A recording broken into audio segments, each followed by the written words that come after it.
Nous en sommes au stade de recevoir nos invités qui nous viennent de la direction commerciale et marketing. L'honorable Porquet Salimata est là. Bonjour. Alors, vous êtes présidente de la plateforme des femmes et des jeunes pour des élections apaisées en Côte d'Ivoire. Tout à fait. Il y a un sujet fort d'actualité, c'est donc la nouvelle constitution. Et à cet effet, il y a un meeting ou des meetings organisés. Oui, merci Mariem. Effectivement, je suis la présidente de la plateforme des femmes et des jeunes de Côte d'Ivoire pour des élections apaisées.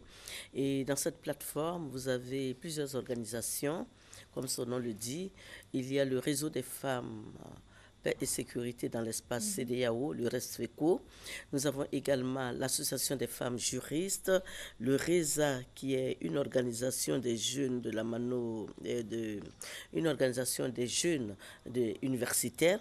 Nous avons également la plateforme des jeunes parlementaires de la Mano River Union, la plateforme des jeunes parlementaires de Côte d'Ivoire, et nous avons aussi différentes organisations qui sont membres, n'est-ce pas, de notre plateforme. Et nous avons des actions à mener. Pourquoi est-ce que nous sommes ici aujourd'hui? Ça devait étonner vraiment les populations ivoiriennes de ne pas nous voir, n'est-ce pas, sur ce plateau. Il s'agit d'un projet, d'un sujet très important qui est le projet de constitution de Côte d'Ivoire.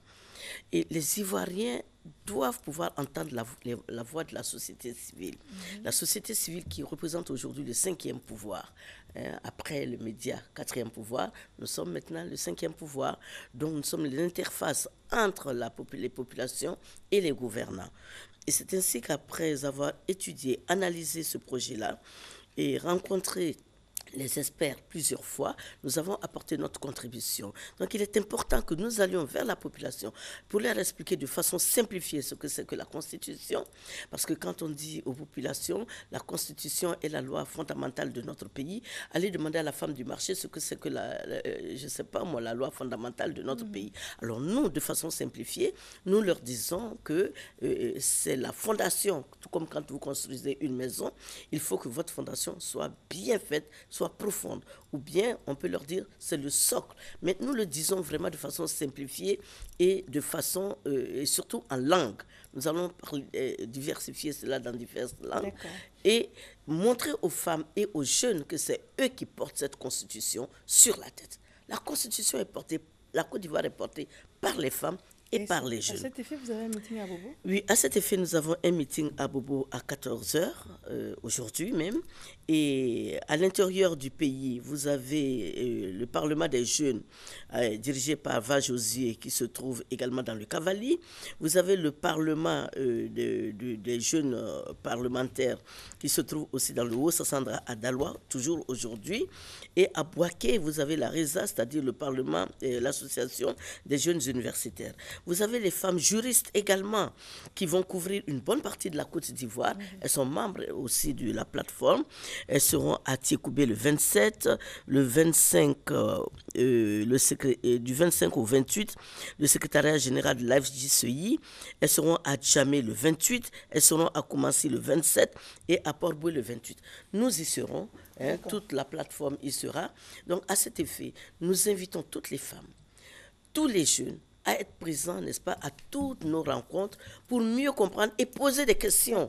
C'est le moment de poser des questions parce que le président nous a dotés de cette nouvelle constitution parce qu'elle est moins conflictuelle que la première constitution, parce que la constitution de l'an 2000 était une constitution, moi-même j'y étais, elle a été élaborée avec beaucoup d'émotions, avec beaucoup de, je ne sais pas, tout ce que vous voulez. Donc on a regardé que le « et » et le « ou ». Et aujourd'hui, la Constitution nous parle de la parité qui est constitutionnalisée, c'est-à-dire les femmes et hommes. Le temps est parti. Oui, je voudrais vraiment terminer en disant que les jeunes également, la jeunesse est constitutionnalisée, les handicapés sont pris en compte dans la Constitution. Cela veut dire que vraiment la société civile elle-même est constitutionnalisée. Nous avons une place importante dans cette Constitution. On n'a plus à prendre du recul. Nous devons nous engager pour dire que cette constitution, nous l'avons étudiée, Nous y avons contribué, les politiques y ont contribué parce que tout le monde, ça a été une consultation large. Les politiques ont été consultés. Alors, donc, nous n'avons plus de quoi dire que de sensibiliser les populations pour leur dire sortez et allez voter massivement. Les femmes, à partir du 5 heures du matin, le 30 octobre, vous commencez à faire la queue, comme vous le faites d'habitude quand nous travaillons avec vous. Les jeunes, à partir du 5 heures du matin, vous êtes dehors, dans les urnes, allez voter. Votez massivement pour donner vraiment une vraie constitution à la Côte d'Ivoire qui est sans coloration et qui est également impersonnelle, qu'on arrête de dire que c'est dirigé. Ce n'est pas vrai. Elle est impersonnelle, elle est pour la Côte d'Ivoire, elle est pour nous les femmes, elle est pour nous pour les hommes, elle est pour les jeunes. Je vous remercie. Je vous attends cet après-midi à Bobo. Vraiment, sortez massivement. Merci. Le téléphone, c'est le 07 89 71 97. Et je vous permets de m'appeler quand vous voulez. Soyez là pour qu'on vous explique mieux ce que c'est que vraiment, ce qu'il y a dans cette constitution. Elle est importante pour la Côte d'Ivoire et pour tous les Ivoiriens et toutes les Ivoiriennes. Merci. Honorable Porqué Salimata, merci Tanti. Merci. Merci beaucoup, Mariem. Et je suis heureuse d'être avec vous. Merci beaucoup. Voilà, merci. Armand Desamours, bonjour à vous. Bonjour, madame. Nous parlons de la deuxième session de test d'entrée et le début effectif des cours à l'UESMA. Bien entendu, avant de commencer, je voudrais vous dire merci. Et dire merci à tous les parents d'élèves qui ont permis à leurs enfants de réaliser leurs rêves déjà en effectuant le premier passage de la première session du test d'entrée à l'école de spécialité multimédia d'Abidjan. C'était le samedi 22 dernier, le week-end dernier. Et donc, pendant ce test, il y a des personnes qui étaient déjà inscrites, mais qui étaient en déplacement. Il y en a d'autres qui avaient des problèmes de santé. Sans oublier qu'il y a des personnes qui continuent de nous appeler pour demander comment est-ce qu'elles pourraient avoir la possibilité d'intégrer l'UESMA. Ce sera chose faite le samedi 29 prochain. Et donc, à partir d'aujourd'hui, depuis hier, nous avons repris encore les inscriptions pour permettre à ces personnes qui sont à l'intérieur ou qui sont encore qui étaient occupées d'intégrer l'UESMA. Et donc, le test d'entrée, le dernier test d'entrée à l'école de spécialité multimédia d'Abidjan en journalisme, marketing, production audiovisuelle, en création digitale, ce sera bien sûr le samedi 29 à partir de 8h à l'école de spécialité multimédia d'Abidjan, située à la Riviera 2, non loin de Sainte-Famille, rue Alpha Blondy. Donc le dernier test, ce sera pour ce samedi. Alors je voudrais préciser que le test n'est pas seulement pour les nouveaux bacheliers. Le test, c'est pour toutes les personnes qui ont un diplôme supérieur. Parce que pour entrer à l'UESMA, il faut avoir au moins le bac. Donc si vous êtes travailleur, vous avez la possibilité de vous inscrire pour faire des cours du soir. Si vous avez déjà eu votre bac il y a 2 ans, vous avez par exemple le BTS, si vous voulez réaliser un rêve dans la communication, c'est le moment de venir. Et comme je l'ai dit la dernière fois, il y a des personnes qui viennent et qui passent. Il y a d'autres donc qui restent dans les mémoires collectives. Ces personnes-là sont des légendes. Alors si vous voulez des légendes et non des héros, il faut intégrer l'école de spécialité multimédia d'Abidjan pour vous permettre d'être des réalistes dans la communication. Est-ce que ce n'est pas trop cher? Ça coûte combien? C'est abordable? La formation est abordable. La formation est abordable. Madame, je voudrais bien vous inviter officiellement à venir visiter l'école de spécialité multimédia d'Abidjan. Nous avons le minimum pour permettre à toutes ces personnes qui veulent apprendre la communication, voilà, d'être plus à l'aise. Donc quand vous allez voir le cadre, vous comprendrez que le minimum qu'on demande là, peut-être que vous allez même décider d'augmenter pour votre enfant, si vous voulez que votre enfant soit dans les conditions. Donc l'école de spécialité multimédia d'Abidjan se met... C'est original, ça. Oui, c'est original. L'école se met à la disposition de tous les Ivoiriens, de tous les Africains. Nous avons des Tchadiens qui viennent, des Gabonais, nous avons des Togolais, des Béninois. Voilà, c'est toute l'Afrique. Cette deuxième session de test, vous avez dit que c'est... Cette deuxième session du test, c'est le samedi 29. Je voudrais préciser. Samedi. Oui, ce samedi. Donc, on pourrait déjà revenir encore, les personnes qui ne sont pas encore inscrites. Et je voudrais préciser qu'à l'école de spécialité multimédia d'Abidjan, nous faisons aussi de la communication visuelle, nous faisons aussi les ressources humaines et communication, nous faisons les développeurs d'applications, nous faisons également la gestion commerciale. Et donc, tous les bacheliers, toutes les personnes qui ont eu le bac cette année peuvent se rendre sur la plateforme d'inscription du ministère et choisir les filières de l'UESMA. Elles peuvent s'inscrire à défaut d'effectuer le déplacement à l'école de spécialité multimédia d'Abidjan. Je voudrais encore préciser pour terminer que le dernier test, la dernière session du test d'entrée à l'école de spécialité multimédia d'Abidjan en création digitale, en journalisme, en marketing et en production audiovisuelle, c'est ce samedi 29 à partir de 8h. Pour venir s'inscrire, vous venez avec votre dernier diplôme, vous venez avec votre carte nationale d'identité ou encore votre carte d'étudiant. Vous vous rendez à l'école de spécialité multimédia d'Abidjan pour avoir de plus amples informations. Le téléphone, monsieur? Alors, vous pouvez nous joindre au 47 38 18 04. Je dis bien 47 38 18 04 ou au 47 04 76 02. 47 38 18 04 ou au 47 04 76 02. Vous voulez être des légendes de la communication et non des héros, il faut venir à l'ESMA, l'école qui professionnalise votre talent. Merci, madame. Merci, monsieur. Madame Fatim Kaba, madame, bonjour. Bonjour, Mariam. Vous êtes membre du comité d'organisation du prix Ivoire. Et ce prix Ivoire, c'est le prix de la littérature africaine d'expression francophone. Exactement. Très bien, on vous écoute. Il y a des événements en vue? Oui, effectivement, nous sommes à la 9e édition consécutive, je le précise, du prix Ivoire de la littérature africaine d'expression francophone. Et donc, on a une série d'activités. D'abord, il faut que je précise que l'édition 2016 est placée sous le parrainage et la présence effective du président de l'Assemblée nationale, M. Soro Kigbafouri Guillaume, et également sous la coprésidence du ministre de la Culture et de la Francophonie, M. Bandama Maurice, et du ministre de l'Éducation nationale, Mme Kandia Kamisoko Kamara. Alors, pour l'édition 2016, nous avons une série d'activités. D'abord, ce mercredi 26 octobre 2016, c'est-à-dire demain, à partir de 14h, au lycée Sainte-Marie de Cocody, nous aurons la remise des prix du concours littéraire des écoles, suivi d'une conférence qui sera animée par celui que nous appelons affectueusement Papa Biton.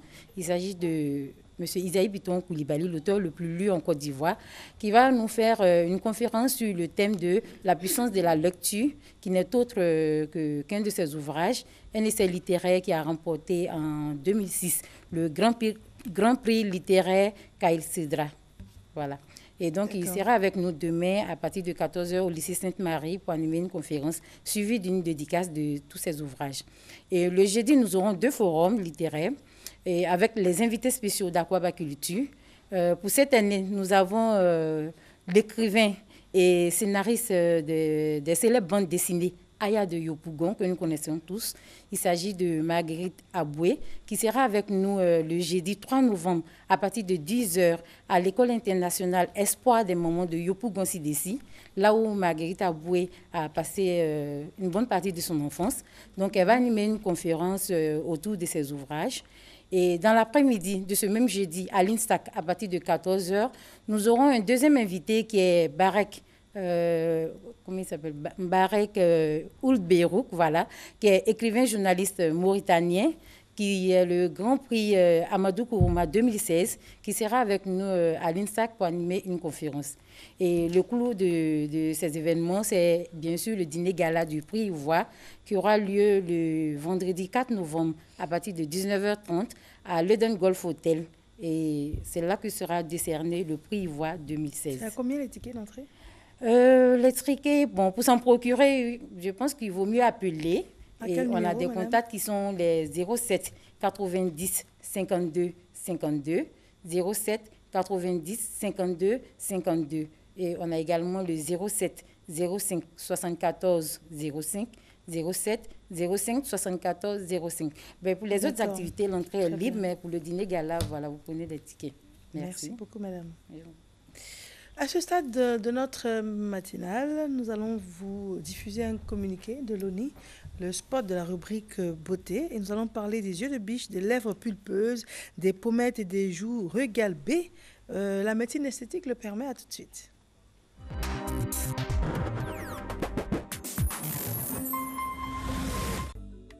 La Direction générale de l'Office national d'identification porte à la connaissance de la population la disponibilité au niveau de son service réclamation de carte nationale d'identité égarée par leur détenteur. Elle invite les personnes concernées à se rendre dans le dit service situé en face de la cathédrale Saint-Paul au Plateau pour le retrait de la dite pièce. La Direction générale demande par ailleurs aux usagers concernés par la perte ou la disparition de leur carte nationale d'identité de consulter au préalable le site internet de l'ONI, www.oni.ci, avant toute réclamation.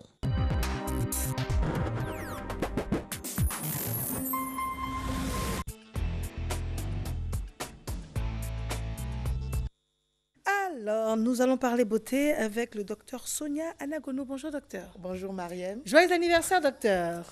Merci beaucoup. C'est son anniversaire aujourd'hui. Joyeux anniversaire, docteur. Merci. Elle n'est pas la seule. Crépin également, Noval Crépin, 4h XL RTI, c'est son anniversaire également. Joyeux anniversaire à lui. Nous parlons des yeux de biche, des lèvres pulpeuses, des pommettes et des joues regalbées. Oui, C'est possible. c'est possible. Et c'est la médecine esthétique qui le permet. C'est la médecine esthétique qui le permet. D'accord.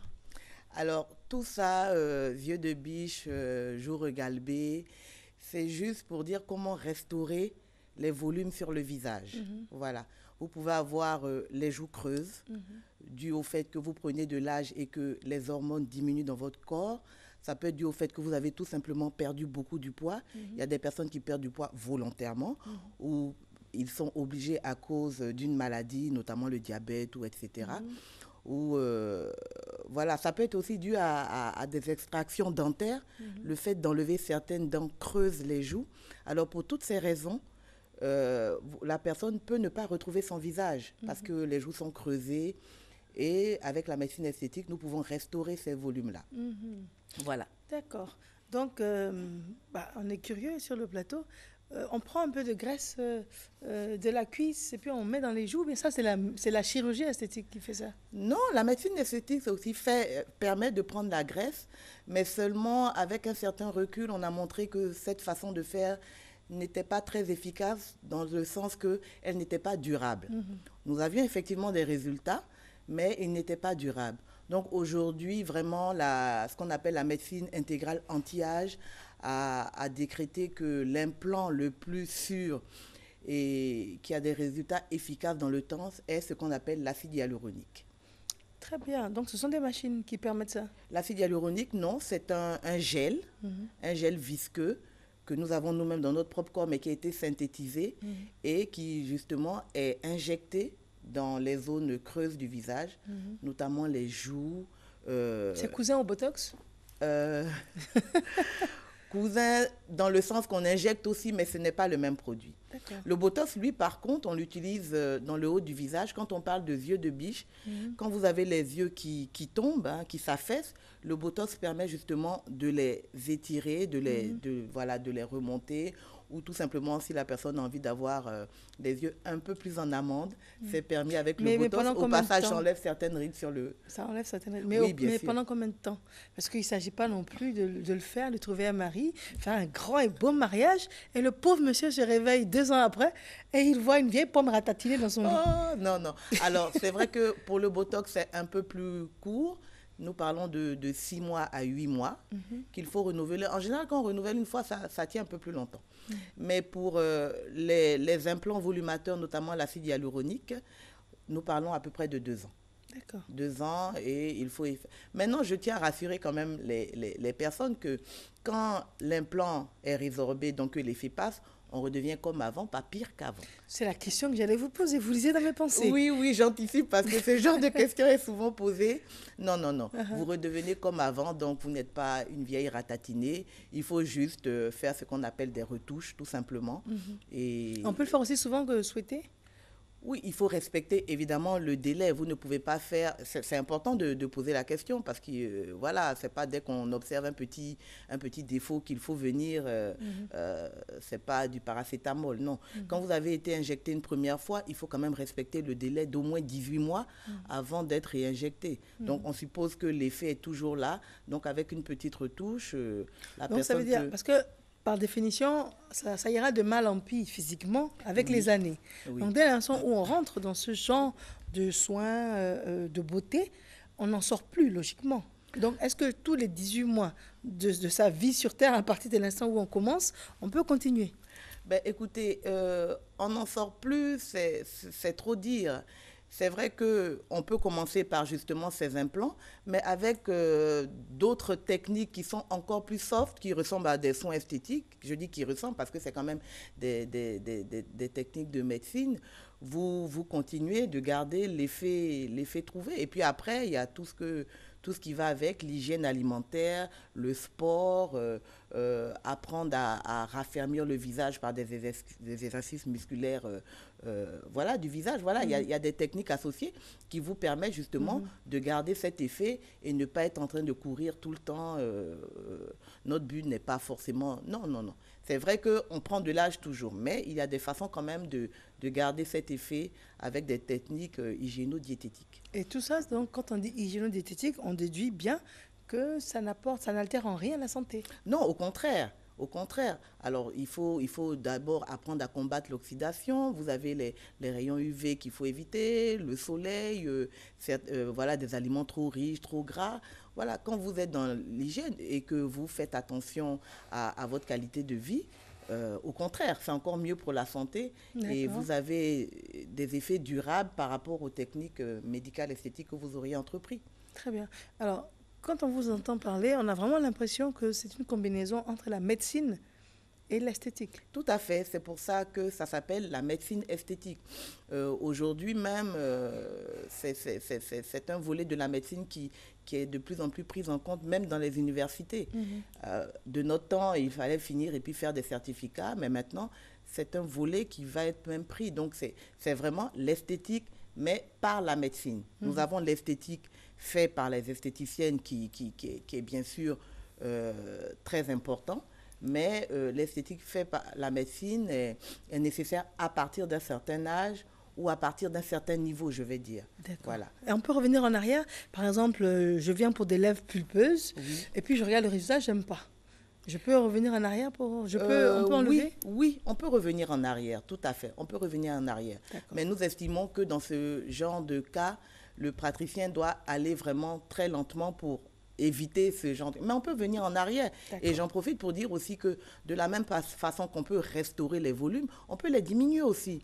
Quand quelqu'un qui a un double menton, il faut diminuer ce volume. Qui a les bas joues, en guillemets, effet bulldog.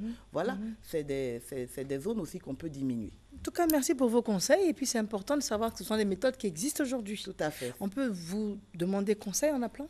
Oui, bien sûr, nous sommes à votre disposition pour tout conseil. Vous pouvez appeler au 08 30 40 80.